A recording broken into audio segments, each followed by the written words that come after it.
Hi good morning friends. మరి నరసింహ నా పేరు వచ్చేసి. మేడంకి వచ్చేసి 25 సంవత్సరాల నుంచి దగ్గుండే. మరి మన సప్లిమెంట్స్ వాడితే జస్ట్ ఒక 15 డేస్లో క్యూర్ అయింది. నైట్ కూడా నిద్ర పట్టకుండానంట. ఒక్కసారి మేడం మాటల్లో విందాం. మేడం చెప్పండి, మీకు ప్రాబ్లం ఎన్ని రోజుల నుంచి ఉంది మేడం?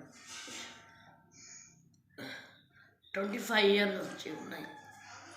తగ్గలేదు? 25 ఇయర్స్ తగ్గలేదు? తగ్గలేదు. మస్తు హాస్పిటల్ తిరిగినా, మస్తు తిరిగినా. ఇందులో ఎన్ని రోజులు వాడారు ఇక్కడ? నెల కాలేదు ఇంకా, మొత్తం తగ్గిపోయింది. అప్పుడు నైట్ దగ్గుతురు కదా, బాగా నిద్ర వస్తుండేనా ప్రశాంతంగా? నిద్ర రాకపో, ఇప్పుడు దగ్గుతుంది. ఇప్పుడు నిద్ర వస్తుంది, ప్రశాంతంగా వస్తుంది. ఇప్పుడు వేరే వాళ్ళకి చెప్పొచ్చు కదా మేము, ఇవి చెప్తా, హ్యాపీగా చెప్పొచ్చు. థ్యాంక్ యూ చెప్పండి వేస్టేజ్ ఉంటే చెప్తా. థ్యాంక్ యూ చెప్పండి వేస్టేజ్, థ్యాంక్ యూ అని చెప్పండి. చెప్తా. Okay, thank you friends. మరి మేడం మాటల్లో విన్నారు కదా, ఎక్సలెంట్ రిజల్ట్ ఉంది దగ్గుకైతే. Thank you friends, wish you all the best.